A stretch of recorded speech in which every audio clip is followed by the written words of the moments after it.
Dan pada saat makan itu Amel ini ngerasa ada yang aneh di mulutnya. Begitu ditarik ternyata ini ada gumpalan rambut yang ketika ditarik Amel, ini rambut putih semua. Ada sosok kakek-kakek itu yang tiba-tiba masuk. Saking tingginya kakek-kakek ini sampai kepalanya itu hampir menyentuh atap. Dan tiba-tiba kakek itu seperti marah ke Rudy dan langsung nginjak dada Rudy.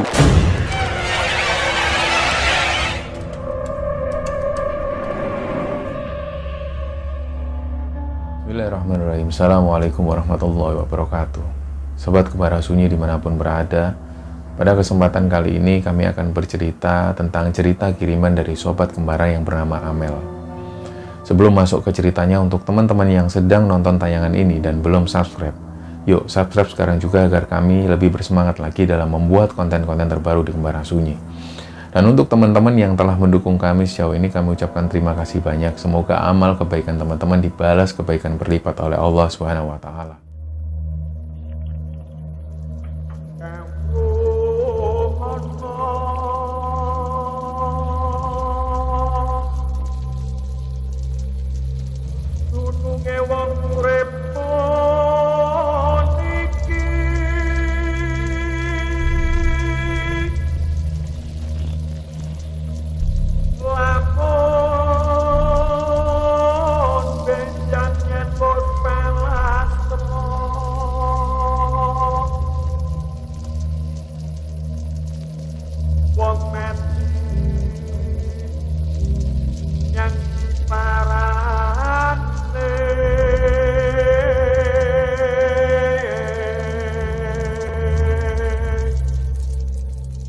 Ya, cerita ini dikirim oleh Sobat Kembara, namanya Amel, dan kisah ini pernah terjadi di sekitaran tahun 2015 pada waktu itu. Jadi status Amel pada saat ini sudah bercerai dengan suaminya, dan cerita ini menceritakan tentang kejadian yang pernah dialami Amel juga bersama mantan suaminya itu, ketika mereka masih bersama di tahun 2015 itu. Jadi singkat cerita, di tahun 2015 itu Amel punya suami yang namanya Rudy. Di tahun itu mereka sudah punya 3 orang anak. Anak yang pertama ini kelas 3 SMA, anak yang kedua duduk di bangku SMP, dan anak yang ketiga masih umur 5 tahun. Nah, waktu itu mereka punya banyak bisnis. Jadi si suaminya ini yang namanya Rudy ini punya banyak bisnis, tapi di akhir tahun 2015 itu mereka mengalami satu kemunduran di bisnisnya, dan sampai satu titik mereka itu mengalami kebangkrutan. Nah, pada saat itulah si Rudy ini sering ngobrol ke istrinya, ini gimana mah, kita nggak punya tabungan lagi, mobil sudah dijual, 2 mobil sudah dijual untuk nomboi semua ini, terus gimana kelanjutannya. Lah waktu itu si Amel ini sempat bilang, coba Pak tanya ke teman-temannya Papa yang sesama pebisnis itu, barangkali ada peluang lain, mungkin ada bisnis-bisnis lain. Jadi sekedar informasi bahwa Amel dan Rudy ini, mereka satu keluarga tinggal di satu perumahan elit yang ada di salah satu kota di Jawa Timur. Mereka tinggal di sana dan rumahnya terdiri dari 2 lantai. Di belakang rumahnya itu ada kolam renang yang cukup besar. Jadi mereka itu bisa terbilang tergolong ekonomi menengah ke atas pada saat itu. Nah, ketika selesai bicara dengan istrinya itu, Rudy ini langsung ingat dengan satu temannya. Nama temannya ini Johan, mereka kenal sudah lama. Jadi mereka itu sudah terbiasa sebenarnya. Para pebisnis ini sudah biasa ngomongin tentang dukun. Dukun mana yang mereka pakai, dukun mana yang mereka gunakan sebagai guru, orang yang dianggap guru. Pada saat itu Rudy langsung telepon ke Johan. Dia cerita semua. Jo, ini kondisiku kayak gini. Mungkin kamu sudah tahu dari teman-teman kalau bisnisku itu mengalami kemunduran. Dan sampai bisnisku yang ada di luar kota itu sudah tak tutup. Pabrikku sudah tutup. Mobilku tak jual 2. Mungkin kamu sudah dengar. Nah, Johan terus bilang, oh ya aku sudah tahu. Terus ini rencanamu gimana, Ruth? Mungkin kamu ada peluang lain, Jo. Atau mungkin kamu ada mbah yang lebih jos lah. Jadi mereka itu menyebut dukun itu dengan sebutan mbah. Mereka saling mengunggulkan dukun masing-masing. Pada saat itu Rudy itu merasa dukunnya ini sudah mulai nggak jos. Karena usaha yang dilakukan oleh Rudi itu mengalami kemunduran. Jadi Rudi merasa ini dukunku ini sudah nggak jos lagi. Ketika dia menghubungi Johan itu, Johan bilang, ada, aku punya satu mbah sih. Udahlah, kita ngobrol aja dulu, Rud. Kita ngopi dulu, ngobrol-ngobrol, kamu cerita semua nanti. Lah sore itu pun Rudi ini menemui Johan, mereka ngobrol di satu kafe. Di situ Rudi cerita lagi tentang usahanya, cerita semua, dan Johan langsung bilang, gini Rud, ini aku punya mbah, yang aku sudah pakai jasa mbah ini sudah 5 tahun lebih lah, dan tak rasa itu sudah jos sekali. Nah pada waktu itu Rudi bilang, ayo enggak apa-apa, aku kenalin Jo, aku butuh mbah baru ini, soalnya aku ngerasa mbahku yang lama itu sudah nggak jos lagi. Ya gampang lah, nanti kamu pikir-pikir dulu, kamu coba diskusi dulu sama istrimu setuju nggak? Karena ini nanti syaratnya itu bukan syarat secara ritual, tapi uangnya kamu harus menyerahkan 30% dari penghasilanmu. Kira-kira kamu sanggup nggak? Waktu itu Rudi berpikir karena kondisi sudah kepepet, dia bilang, itu 30% itu tak kasih berapa lama waktunya? Ya setiap bulan penghasilanmu, total semua penghasilanmu itu harus kamu serahkan 30% ke dukun ini. Syaratnya cuma itu. Kalau ritual-ritual lain sudah diatur sama dukun itu. Oh gitu ya Jo? Iya, aku ini sudah jalan 5 tahun. Kalau kamu mau, ayo tak antar ke sana. Lah setelah berpikir sebentar, Rudi bilang, oke Jo, aku mau Jo. Udahlah gini aja lah. Kamu pulang dulu ke istrimu, kamu coba diskusikan dulu. Kalau istrimu oke, kamu hubungi aku, besok kita berangkat. Oke lah kalau gitu. Mereka pun pulang. Nah, Rudi ini ketika pulang menuju ke rumahnya, belum sampai di rumahnya, Rudi ini langsung telepon ke Johan. Jo, oke, aku mau, aku setuju. Lah Johan tanya lagi, terus istrimu gimana? Oke, sudah setuju, tidak ada masalah. Oke ya sudah, besok kita ketemu di kafe yang tadi, kita berangkat bareng. Itu jaraknya sekitar 50 km lah dari sini. Nanti tak kenalin sama dukunnya. Nah, besok harinya mereka pun berangkat. Naik mobil bersama. Jarak yang ditempuh itu sekitar 50 km. Dan awalnya Rudi itu berpikir kalau rumah dukun ini masuk ke pedesaan atau masuk di pelosok desa. Ternyata apa yang ada di pikiran Rudi ini sama sekali nggak benar. Ternyata mereka sampai di satu perumahan. Ada di salah satu kota di Jawa Timur. Begitu mereka masuk perumahan, Rudi ini kaget. Karena rumah yang dituju ini ukurannya cukup besar. Rumah ini 2 lantai dan di dalam rumah itu ada 3 mobil yang bisa dikatakan mobil-mobil mewah. Nah awalnya Rudi itu berpikir, ini masa iya dukun kok kayak gini. Nah mereka pun masuk. Di situ ada satu asisten rumah tangga, bapak-bapak mempersilahkan masuk. Mereka pun duduk di ruang tamu. Di situ Rudi ini ngelihat sekali lagi. Ada guci dengan ukuran yang besar-besar dan terlihat sekali kalau ini rumah orang kaya. Nah nggak lama kemudian satu orang ini keluar. Orangnya ini nggak seberapa tinggi dan agak gemuk orangnya. Dia pakai baju bunga-bunga dan kancingnya dikancing di bagian dada terbuka sedikit dan ada kalung tebel-tebel, kalung emas semua. Dan orang ini pakai gelang emas, terus di tangan sebelah kiri itu pakai jam tangan emas. Orangnya ini rambutnya agak panjang. Dia datang dan langsung nyalami mereka. Nah waktu itu Johan ini bilang, ya selamat pagi Pak Juna. Ya pagi. Gimana kabarnya Johan? Langsung Pak Juna ini tanya. Baik Pak Juna. Gimana bisnismu? Lancar? Lancar Pak. Nah waktu itu Johan ini langsung mengenalkan si Rudi ini. Ini Pak Juna teman saya lama. Namanya Rudi. Oh ya Pak Rudi. Gimana? Lah ini gini Pak Juna, teman saya ini kan berminat pengen majukan usahanya, dia pengen konsultasi lah sama Pak Juna. Oh gitu, berarti Pak Rudi sudah diceritakan semua sama Johan? Sudah Pak. Oh ya sudah, berarti tahu semua ya syarat-syaratnya? Iya Pak. Ya jadi gitu Pak Rudi, syaratnya itu cuma seperti itu aja. Untuk urusan ritual nanti biar saya yang ngatur.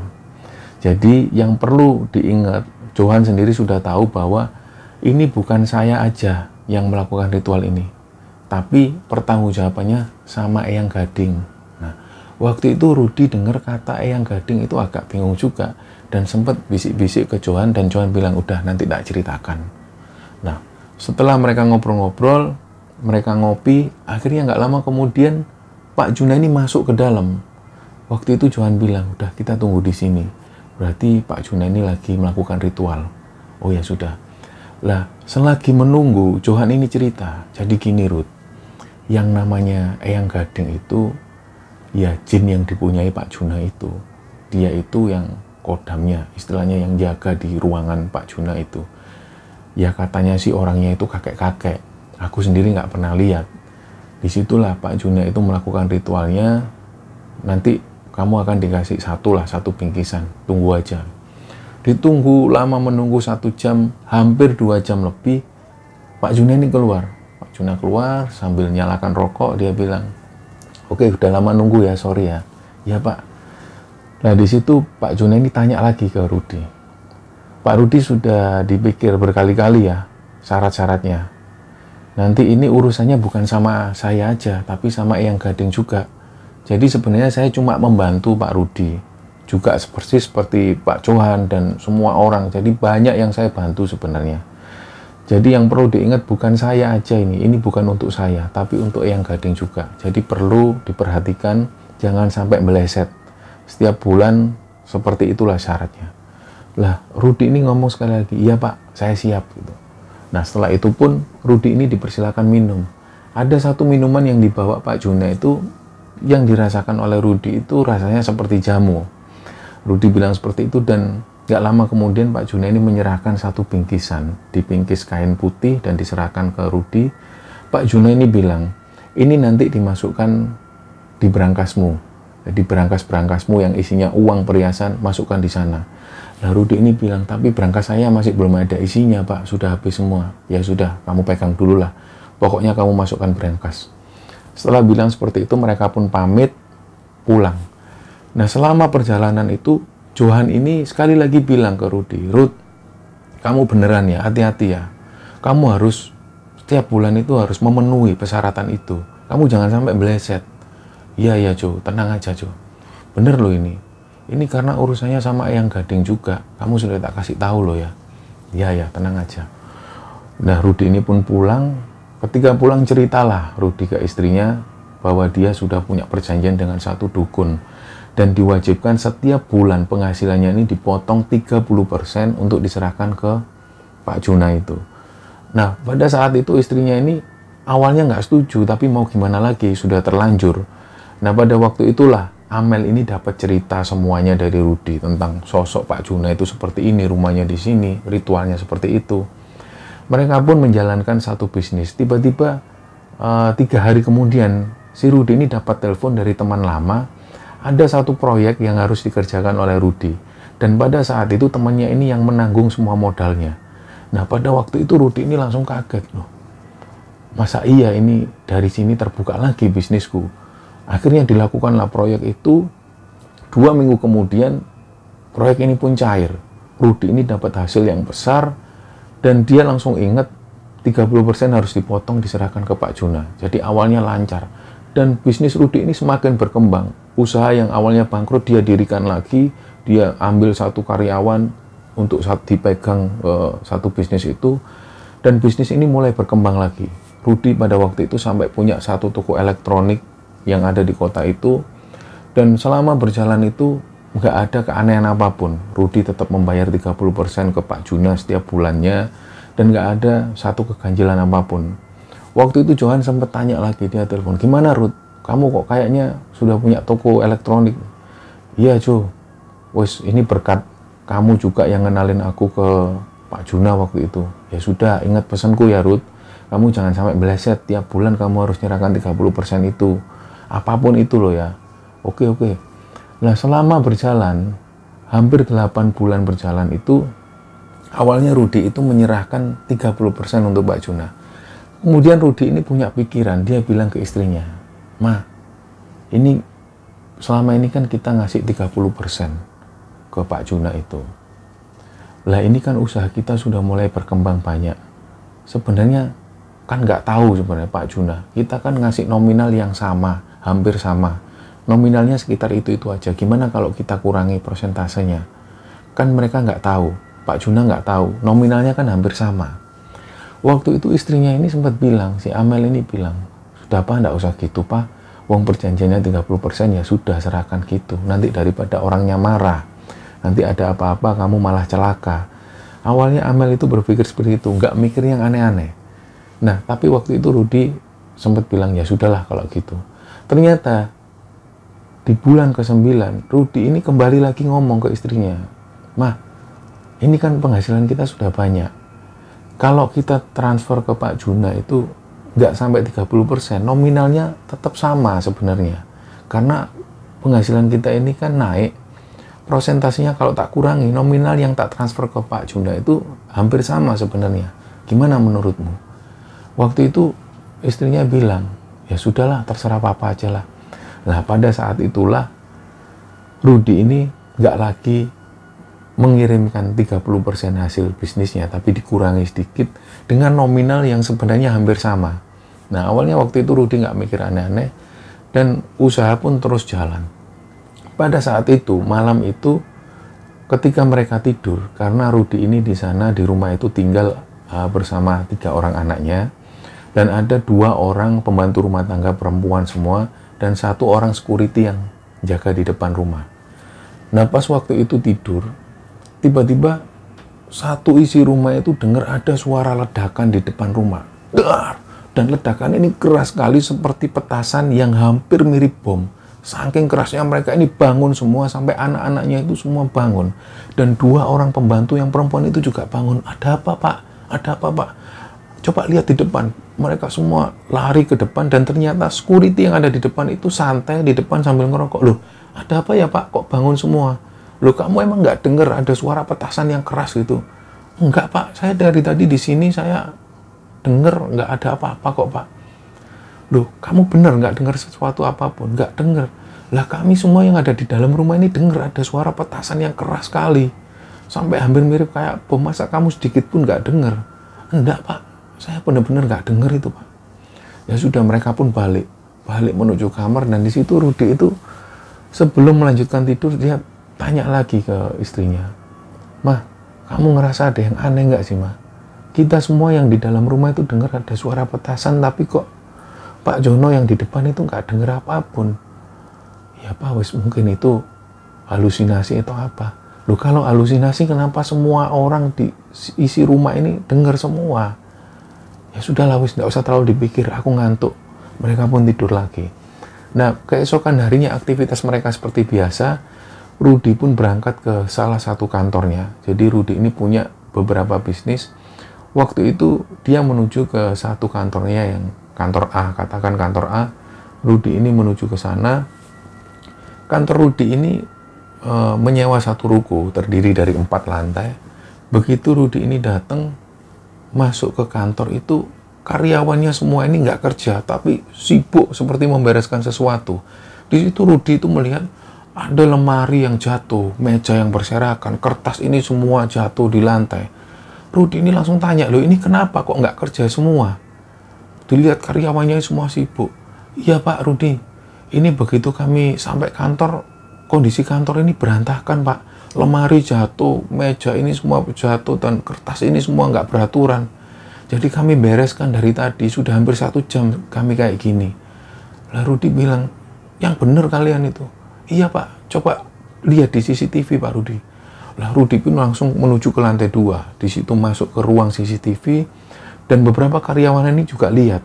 Ternyata di sekitar jam 2 dini hari, kantor ini tiba-tiba seperti ada angin yang kencang, dan lemari ini tiba-tiba jatuh sendiri, dan meja itu seperti ada yang menggerakkan, narik, dan kertas ini seperti ada yang menyebarkan ke lantai, dan semua itu nggak terlihat di CCTV. Jadi seolah mereka itu bergerak sendiri, meja gerak sendiri. Begitu dilihat di lantai 2, ternyata hal yang sama terjadi di lantai 2. Bahkan di kantor atau di ruangan Rudy itu juga seperti itu. Semua berantakan, seperti ada yang menggerakkan tapi nggak terlihat. Nah, waktu itulah Rudy ini kaget. Benar-benar dia ini nggak percaya dengan apa yang dialami. Karena CCTV menangkap semua kejadian itu, dan seolah-olah Rudy ini merasa, ini kok bisa kayak gini. Rudy ini nggak pernah sekalipun mengalami hal seperti ini sebelumnya. Saat itulah Rudy ini percaya bahwa bukan dari karyawan, hal seperti itu terjadi. Tapi ada hal yang memang nggak bisa dipikir secara logika. Nah, setelah kejadian itu, Rudy ini pun bilang ke istrinya, "Mah, ada kejadian di kantor seperti ini. Jadi kayak seolah-olah meja itu bergerak sendiri. Sudah tak lihat di CCTV." Loh, itu apa sering terjadi kayak gitu, Pak? Nggak pernah. Berarti mungkin kantormu itu mungkin angker, ada yang jaga atau gimana. Iya, tapi penjaganya itu nggak pernah bilang seperti itu sebelumnya. Dan ruko-ruko di sebelah itu juga ditanya sama karyawanku, nggak pernah ada kejadian seperti itu. Itu terjadi cuma di kantorku. Nah, akhirnya istrinya ini coba menenangkan, dan keesokan harinya ternyata si Amel ini yang mengalami kejadian yang aneh menurut dia. Jadi waktu itu Amel ini lagi makan sama anak-anaknya di meja makan. Jadi kebetulan meja makan mereka ini langsung menghadap ke kolam renang, dan di sebelah meja makan ini ada dapur. Waktu itu ada 2 orang pembantu rumah tangganya yang perempuan yang ada di dapur itu. Mereka makan sama anak-anaknya. Kebetulan waktu itu Rudy belum pulang. Mereka makan, dan waktu itu anaknya yang kelas 3 SMA ini tiba-tiba bilang, "Loh, Mah, ada rambutnya, Mah, makanannya." Nah, waktu itu Amel bilang, "Ya sudah, sini Kak." Begitu dilihat, "Loh, tapi kok rambutnya warna putih ya, Mah?" Nah, di situ Amel ini mulai agak kaget. Coba Mama lihat." Begitu dilihat, memang rambut ini warna putih dan panjang. Nah, waktu itu pembantu rumah tangga ini bilang, "Rambut kami nggak ada yang panjang tuh, Bu." "Lah, itu rambutnya siapa ya, Mbak?" "Ya wis, Kak, nggak usah dimakan, Kak. Kamu taruh makanannya. Bi, ini tolong kasih makan lagi." Begitu diserahkan makan lagi, Amel ini langsung makan, melanjutkan makan. Dan pada saat makan itu Amel ini ngerasa ada yang aneh di mulutnya. Begitu ditarik, ternyata ini ada gumpalan rambut yang ketika ditarik Amel, ini rambut putih semua. Dan waktu itu Amel itu langsung teriak, "Ya, ini apa ini, Mbak? Apa ini, Mbak?" Lah, 2 orang pembantu rumah tangganya itu langsung juga kaget. "Loh, Bu, sudah Bu, jangan dimakan, Bu, jangan dimakan. Rambut ini, gumpalan rambut ini warna putih semua." Dan waktu itu semua melihat. Nah, saat itulah mereka itu nggak jadi makan, langsung duduk-duduk di depan rumah, langsung telepon si Rudy itu. Begitu Rudy pulang, ceritalah Amel ini kejadian yang dialami itu. Ternyata malam harinya ketika mereka tidur, waktu itu Amel itu melihat suaminya itu seperti orang yang tindian. Dia seperti nafas tersengal-sengal. "Pak, kenapa kamu, Pak? Kenapa, Pak?" Rudy itu masih terus seperti ini.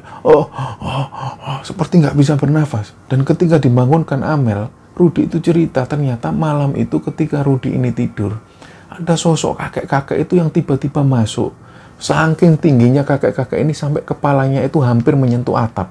Dan tiba-tiba kakek itu seperti marah ke Rudy dan langsung nginjak dada Rudy. Waktu itulah Rudy itu ngerasa nggak bisa nafas dan seperti ada orang yang nginjak ke arah dadanya.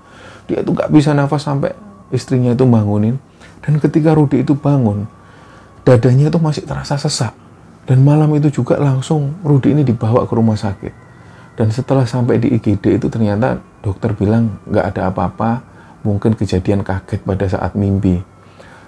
Waktu itulah Rudy pun kembali pulang, keesokan harinya melakukan aktivitas seperti biasa. Nah, pada waktu itu, ketika Rudy ini sore hari pulang, waktu itu Rudy pulang, anak-anaknya ini masih les, nggak ada di rumah, diantarkan oleh si Amel, istrinya. Ketika Rudy pulang, Rudy ini langsung minta bikinin nasi goreng ke pembantunya itu. "Bi, tolong bikinin nasi goreng ya." "Ya, Pak." Nah, waktu itu Rudy ini duduk-duduk di meja makan sambil baca koran. Selesai baca koran, hidangannya disajikan, Rudy pun makan dengan biasa.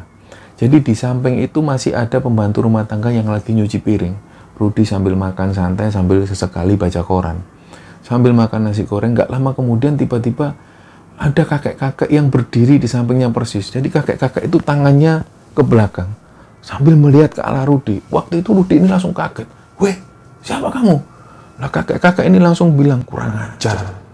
Terus kakek-kakek ini langsung meludahi makanan Rudy. Waktu itu Rudy ini langsung benar-benar marah. Kakek-kakek ini jalan dengan santainya menuju ke arah kolam renang. Dan pada saat itu tiba-tiba Rudi ini langsung nyamperin kakek-kakek itu dan langsung dorong kakek-kakek itu, dan kakek ini langsung tenggelam.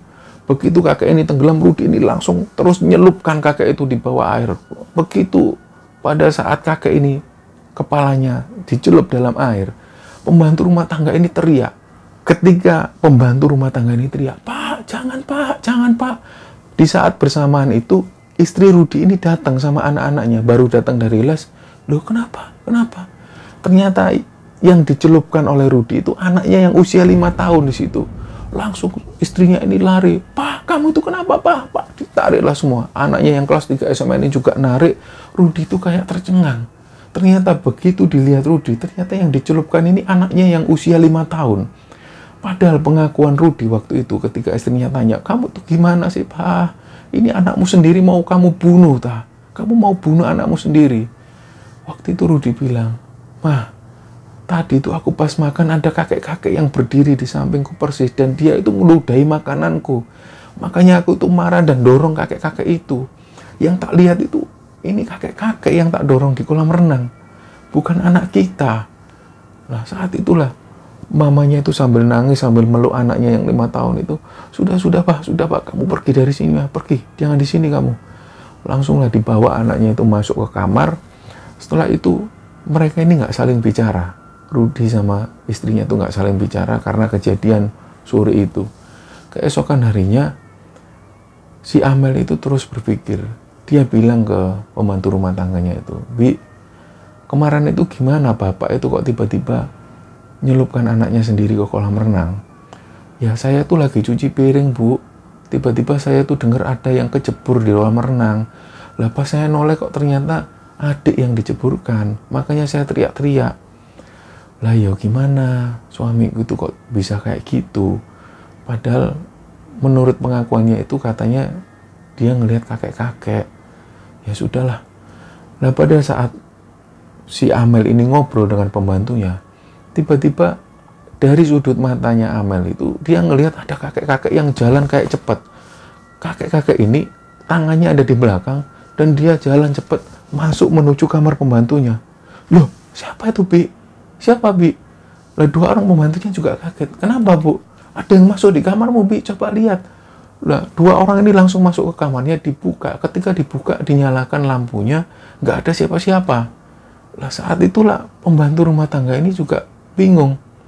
"Loh, Ibu lihat apa, Bu?" "Ada kakek-kakek.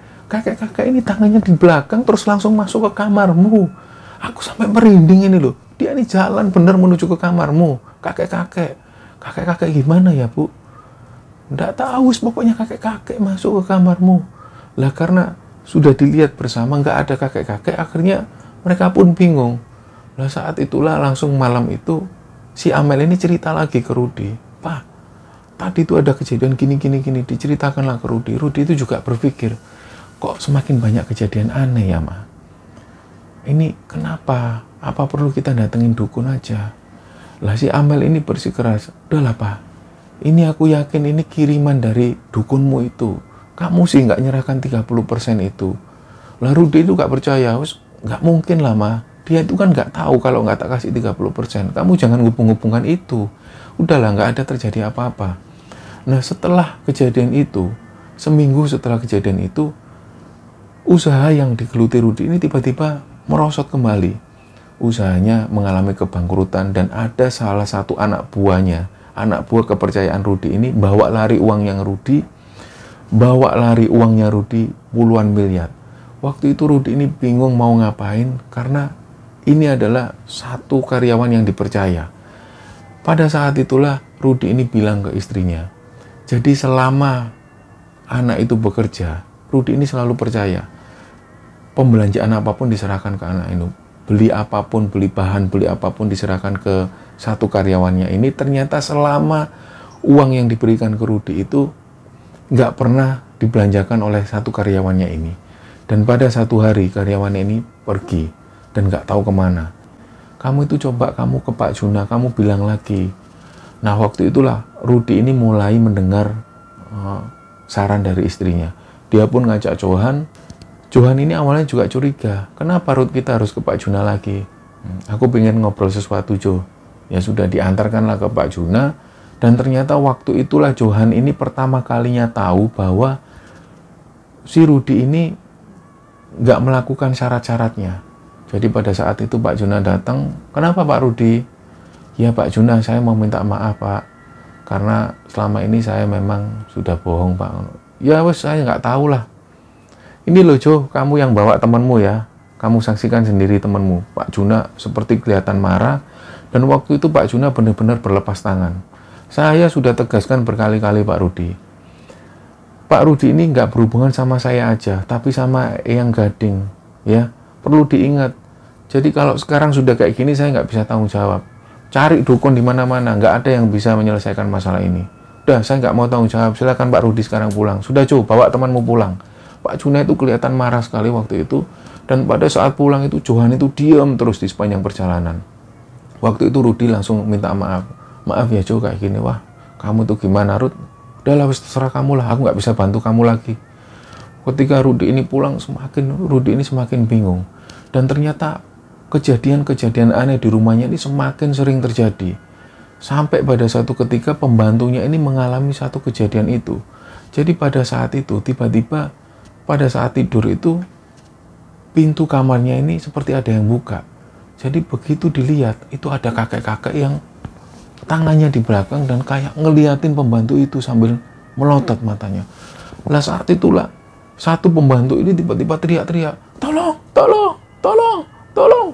Pintu langsung ditutup dan semua orang ini bangun, termasuk Rudi. Ada apa, Bi? Pak, ada kakek-kakek, Pak, yang ke kamar saya, Pak, ngeliatin. Saya takut, Pak, gitu. Terus seperti itu, kejadian-kejadian aneh terus dialami. Bahkan seringkali ada suara seperti kakek yang ketawa di atas, di lantai 2. Jadi suara kakek-kakek ketawa ini seperti jalan dari arah pojok ke pojok, terus seperti itu.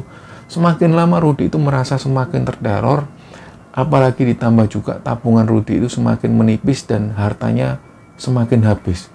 Jadi semua bisnisnya ini mengalami kebangkrutan, sampai pada satu titik kembali lagi Rudi ini mengalami bisnis yang benar-benar bangkrut, nol, semakin banyak utangnya. Pada saat itulah semakin mereka ini sering bertengkar dengan istrinya itu. Nah, pada saat yang bersamaan, pembantu rumah tangga dan juga satu security ini belum juga digaji. Kabarnya pada saat itu security ini lari dari rumah karena dia merasa 2 bulan nggak dibayar. Dia ambil satu sanyo yang ada di depan itu. Apapun yang bisa dijual, diambil. Jadi yang dilaporkan hilang, ada satu sanyo yang diambil oleh security itu dan juga satu sepeda motor yang dibawa lari. Karena waktu itu Amel ini juga menyadari mereka ini sudah 2 bulan nggak digaji dan mereka itu benar-benar bingung harus bayar dengan cara apa. Pada satu titik, 2 orang pembantu perempuan ini pamit untuk pulang. Waktu itu Rudi ini nggak ada di rumah, 2 orang pembantu ini pamit ke Amel. Waktu itu Amel ini juga bingung. Bi, ini saya nggak bisa bayar apa-apa, gimana? Ya sudah, nggak apa-apa Bu Amel. Mungkin nanti kalau Bu Amel sudah bisnisnya sudah jalan lagi, mungkin bisa dikirim ke rumah saya. Kan sudah tahu rumah saya yang di desa. Kami ikhlas kok, nggak apa-apa. Lah waktu itu karena Amel ini kasihan, akhirnya apapun yang ada di situ dibawa. Apapun yang ada di situ ini diserahkan ke pembantunya itu. Ada rice cooker, terus dispenser, apapun yang ada di situ diserahkan. Microwave, apa yang bisa dibawa diserahkan ke 2 orang pembantu itu. Karena Amel ngerasa sudah nggak bisa bayar lagi, sudah nggak mampu lagi. Ketika diserahkan itu, akhirnya orang tua dari Amel ini sempat berulang kali ngabari ke Amel, sudah, nak, kamu tinggal ke sini aja. Kamu nggak usah ngurusi suamimu. Karena orang tua Amel ini juga sering dapat kabar dari Amel bahwa si Rudi ini sering main tangan pada saat itu. Sering marah di rumah dan sering mukul. Hal itulah yang menyebabkan orang tua Amel ini nggak terima dan minta untuk Amel ini pulang ke rumah orang tuanya. Sudah, kamu nggak usah tinggal di sana. Dan ketika itu Amel ini bawa 3 orang anaknya menuju ke rumah orang tuanya. Waktu itu Rudi ini semakin stres. Dan sampai pada akhirnya ada surat gugatan cerai.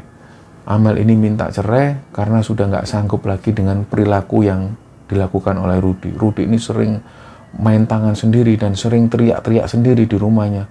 Sering Rudi itu teriak-teriak di malam hari, dia berkata kalau ada sosok tinggi besar seperti kakek-kakek. Si Amel ini sudah nggak tahan. Dan puncak-puncaknya waktu itu anaknya sendiri yang dipukul oleh Rudy dan Amel nggak terima. Nah, ketika tinggal di rumah orang tua Amel itulah, Amel ini melayangkan gugatan cerai dan setelah itu pun mereka bercerai. Nah, kabarnya di beberapa tahun terakhir itu Amel ini dapat kabar dari beberapa temannya Rudy bahwa Rudy itu sekarang tinggal bersama adiknya yang ada di kota yang sama. Waktu itu Rudy hanya tinggal dan numpang makan di tempat adiknya itu dan masih mengalami stres dan depresi yang begitu mendalam. Dan sampai hari ini pun Amel sudah nggak lagi menjalin hubungan, mereka sudah bercerai dan status Rudy adalah mantan suami dari Amel. Jadi sekali lagi bahwa Amel menceritakan ini bukan untuk mengungkap aib dari mantan suaminya, bukan juga untuk menjelek-jelekkan mantan suaminya, tapi Amel itu berusaha untuk menceritakan ini supaya teman-teman yang menonton itu bisa mengambil kesimpulan bahwa sebenarnya Amel dan Rudy ini adalah keluarga yang bisa dikatakan ekonominya menengah ke atas, tapi mereka bisa jatuh, mereka bisa bangkrut dengan adanya hal yang mereka tidak sadari, yaitu bersekutu dengan jin tadi, bersekutu dengan iblis. Mohon maaf kalau ada salah-salah kata. Terima kasih. Wassalamualaikum warahmatullahi wabarakatuh.